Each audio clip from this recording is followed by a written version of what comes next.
Hello everyone, welcome to Long Creek's Young Food Forest Patches.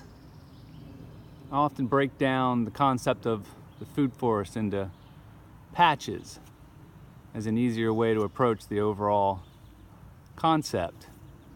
This is an early stage patch that's been sheet mulched. It's got a young pawpaw in the middle, and it's got the beginnings of a couple different ground covers starting to fill in.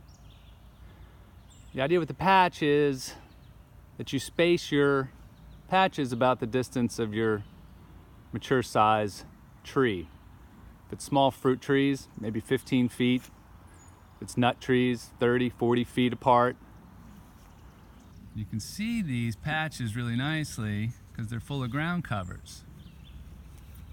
Another patch, and this is under a black walnut tree. You can see the pawpaws growing fine coming out of there. Beautiful ground cover and pollinator. These are gumi bushes, again growing right under the black walnut tree, right in the root zone. They fix nitrogen, so they're feeding that tree. They fruit in partial shade.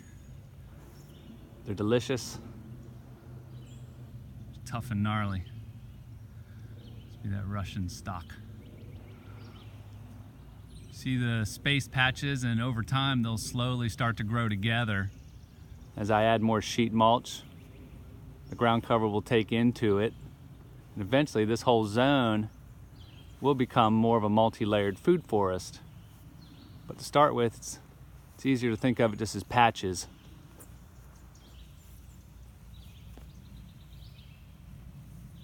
This was just lawn.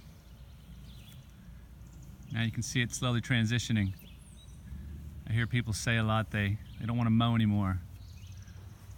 Well, the way to mow less is to start establishing ground cover and shade. Trees and ground cover.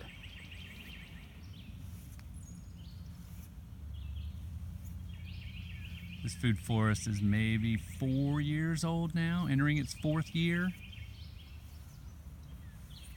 It's got a mix of pawpaws and pine nuts and chestnuts, a couple mulberries. We have our family cemetery, natural burial site at the very end of the food forest. We got full cycle here.